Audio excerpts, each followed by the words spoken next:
A sua importância é fundamental porque em Portugal temos apenas 4 generosos, o Carcavelos, o vinho do Porto, o vinho Madeira e o vinho Moscatel de Setúbal. Isto significa que só nesta região é que é possível fazer vinho de Carcavelos. O vinho de Carcavelos tem uma importância muito grande e uma importância a todos os níveis. Nível social, económico, político, administrativo, tudo isso está relacionado àquilo que nós hoje chamamos o vinho de Carcavelos, não é? Que é o vinho que se produz nesta zona que em 1908 foi demarcada, não é?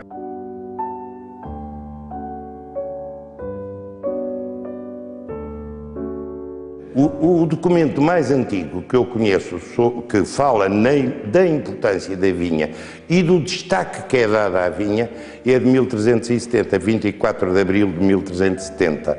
E é uma vinha situada mesmo em Carcavelos, que pertence ao hospital do Santo Espírito, que é o Hospital dos Leprosos a Gafaria de Sintra, e que vai afurar essas propriedades em Carcavelos ao Álvar Pais. O Álvar Pais é uma figura cimeira, é o chanceler-mor do reino, de Dom Fernando, de Dom Pedro, Dom Fernando e de Dom João I. Se nós formos ver a importância social e política desse Álvar Pais, basta dizer que ele foi o mentor da Revolução de 1383-1385.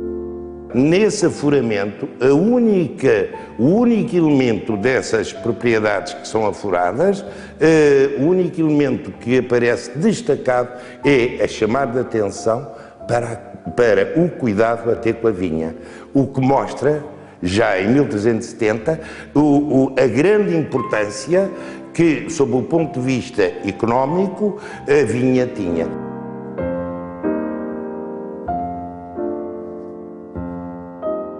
Em 1370 é dado ao Gomes Lourenço de Avelar o território de Cascais. É destacado de Sintra e é doado ao Gomes Lourenço de Avelar pelo Dom Fernando. Como esse Gomes Lourenço de Avelar era proprietário de várias terras ao longo da Ribeira da Laje, e este território da Ribeira da Laje pertencia ao Reguengo do Eiras, o Dom Fernando faz deslocar ou recuar a fronteira do concelho do Reguengo do Eiras. E o Reguengo do Eiras passa a ter como limite a Ribeira da Laje, ficando um território entre a Ribeira da Laje e Carcavelos no senhorio do senhor de Cascais. É o território onde nós agora nos encontramos até. Este sítio chamava-se depois, passou-se a chamar, para não se confundir, como muitas vezes se confundiu, com o Reguengo do Eiras. Passou-se a chamar Reguengo de Apar do Eiras. Em 1527, já este território do Reguengo de Apar do Eiras era chamado o Reguenguinho, que tinha como sede, com termo próprio, câmara própria, cadeia, etc. Todos os sinais da autonomia. Chamava-se então Vila de Bocicos. O Marquês de Pombal vai extinguir esta Vila de Bocicos, elimina a vila, integra a vila em Carcavelos, eleva Carcavelos à condição de vila e de município, desanexando do senhorio do termo de Cascais. Em 74, ele vai integrar o concelho de Carcavelos no concelho do Eiras. Estas alterações administrativas são provocadas pela necessidade que o Marquês de Pombal sentia de expandir a sua vinha. De expandir a sua vinha, que os melhores terrenos para a vinha era aquela zona toda onde está hoje Novo Oeiras, etc. Isso era tudo vinha. E esta é da estação agronómica, toda esta parte, o Casal da Serra, a Quinta do Marco, etc., era tudo vinha, isto era tudo vinha. Esta mexida de territórios é provocada toda pela necessidade de desenvolver a vinha. O Nicolau de Oliveira, em 1620, no Livro das Grandezas de Lisboa, também dá testemunho quanto à quantidade e à qualidade do vinho desta região. Ainda antes do Marquês de Pombal, salvo erro, em 1742, nós vamos encontrar publicidade num jornal britânico do Lisbon Wine, que é o vinho desta região, que assim como nós chamamos o vinho do Porto, e ele não é do Porto, aqui como centro comercial, exportador por excelência, era conhecido internacionalmente por Lisbon Wine.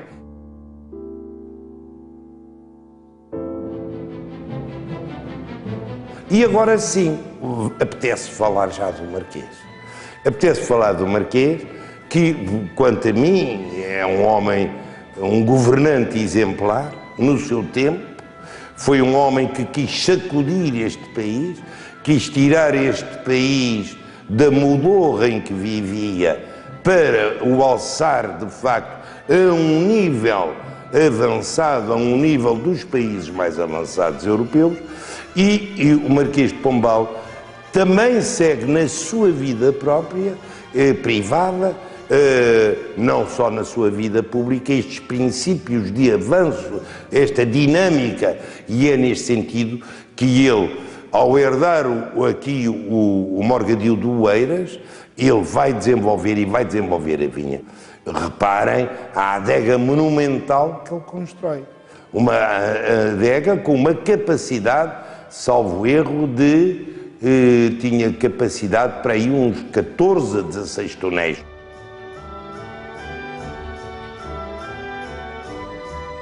Ele chegou a ter, nesta sua grande propriedade, 26 vinhas. Pela extensão da terra que explorava até, é o maior produtor de vinho de Carcavelos, de toda esta zona. Ele já fazia aqui, digamos, aquilo que nós chamamos hoje de seleção genética. Tanto que, por exemplo, sob o ponto de vista pecuário, ele vai ter um tipo de merino, uma casta de merino, que é o chamado merino de Oeiras. Mas como a nível também da vinha, ele vai ter e vai refinar uma casta de vinhos, que é de videiras, que é o boal, de maneira a que esse boal, transformado, qualificado, refinado, passa a ser a designação do boal de Oeiras.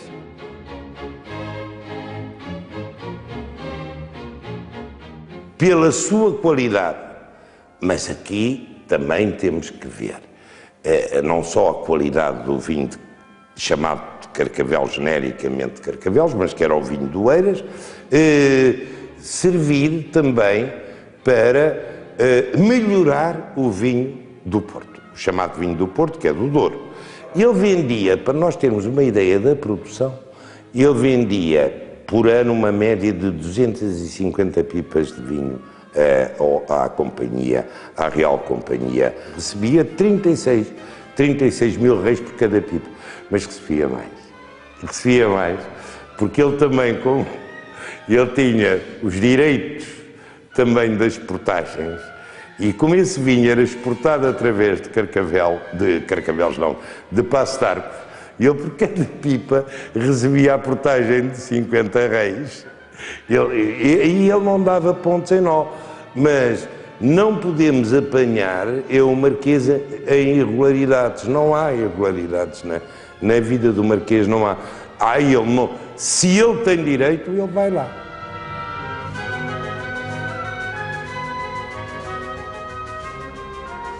A produção do vinho de Carcavelos e na região também de Oeiras, como é evidente, tem uma longa história, mas de alguma forma surge com a criação da Companhia de Vinhos de Alto Douro uma nova dinâmica. E essa dinâmica acaba por se cruzar com o nosso território aqui em Oeiras, com a criação também de estruturas portuárias que de alguma forma possibilitassem organizar o comércio do vinho aqui produzido. É nesse contexto, de alguma forma, que surge o projeto Pombalino, assim julgamos nós, de chamar o principal arquiteto das obras públicas do país, Reinaldo Manuel dos Santos, para projetar aqui para Passo de Arcos um grande porto. Desse grande porto já pouco hoje resta, passo o termo, uma vez que o porto acabou por ser abandonado, ele é lançado em termos de projeto em 1773, as obras arrancam no ano a seguir e em cerca dos anos 80, início dos anos 80 já estavam de uma forma paradas. Era uma gigantesca caldeira, passo o termo, e um cais de embarque, e esse cais de embarque situava-se sensivelmente aqui a meio desta praia velha de Paço de Arcos. Nas minhas costas está aquilo que resta de uma das colunas desse mesmo porto.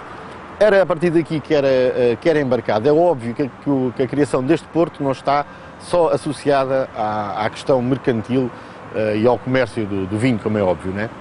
Havia uma longa tradição ligada às pedrarias, ao ferro aqui fundido em Paço de Arcos, portanto era toda essa realidade que importava organizar e também, aliás, é esse o motivo que é anunciado no alvará de criação deste porto, que era o apoio náutico, o socorro náutico aqui à Barra do Tejo. Portanto, nesse amplo contexto, é que eram trazidas a partir de Oeiras em carros puxados por moares, como é óbvio, até aqui a Paço de Arcos e depois embarcados para o Porto.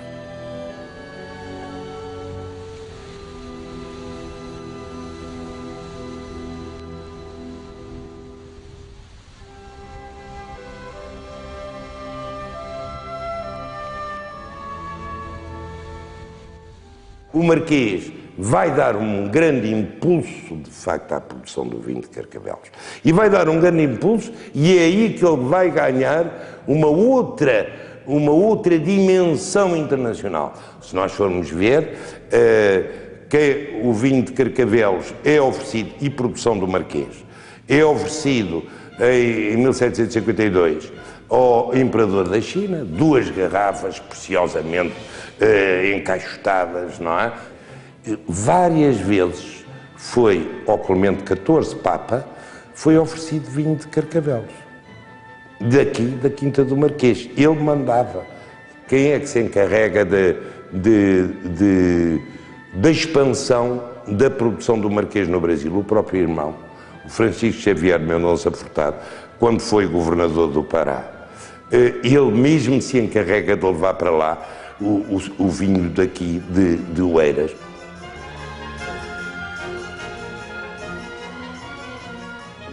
O século XIX em Portugal foi um século extremamente tumultuoso, pelo menos a primeira metade do século. As invasões francesas, a fuga da nobreza e da família real para o Brasil, o segundo Marquês de Pombal também vai para o Brasil, onde morre. Isto entra num declínio, esta grande propriedade, entra num grande declínio.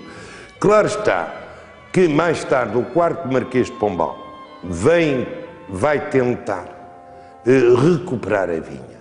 Milhares e milhares de bacelos, vai plantar a vinha, porque ela tinha caído, a vinha do Marquês, e vai envolver nisto para aí, cerca de 3 centenas de trabalhadores.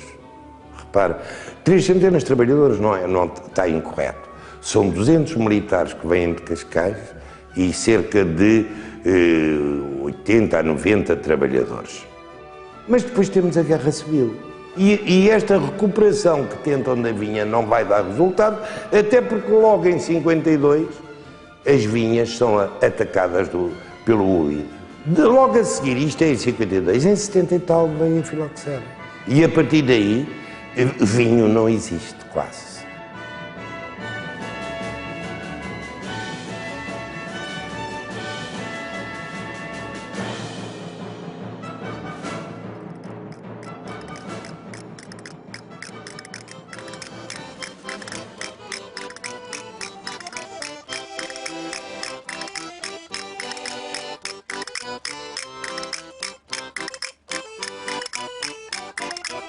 Em 1880, vou encontrar a Câmara de Oeiras a dar um subsídio à produção da Quinta da Cartacheira em Carcavelos. Repare, em 1880, Carcavelos fazia parte do Conselho de Oeiras. Mas é muito curioso ver esta aposta da Câmara, já em 1880, no vinho, na produção do vinho de Carcavelos. Claro está, hoje a aposta da Câmara no vinho de Carcavelos é muito mais acutilante, é uma aposta muito mais forte.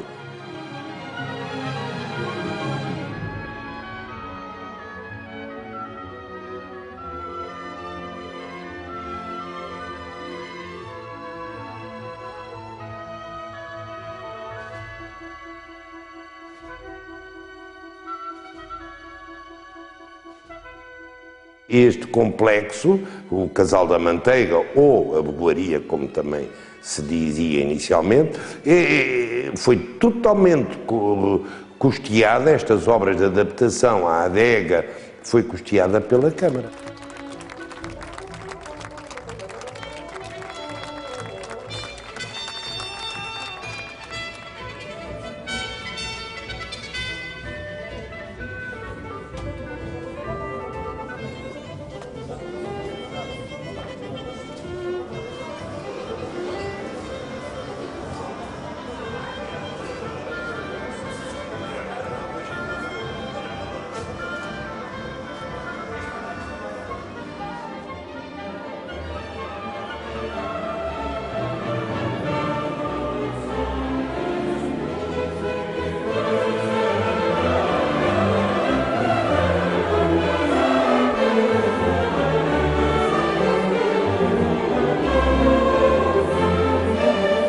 A Quinta de Marquês é que está situada em Oeiras, que aliás é a maior, em produção neste momento é a maior.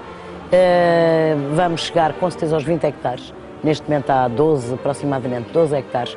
Provavelmente nos próximos anos estarão plantados 20 hectares. Temos tido uma média nos últimos anos de 40 mil litros de vinho, entre os 30 a 40 mil litros de vinho, já com abafamento.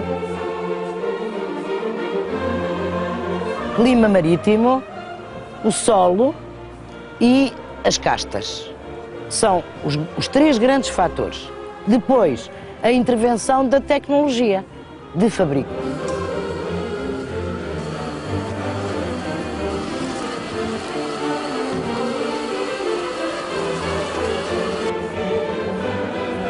É a aguardente fínica e o envelhecimento em madeiras muito boas que depois lhe dão as características tão apreciadas em termos aromáticos, em termos de prova, que pode ser bebido como aperitivo e que pode ser bebido no final de uma refeição.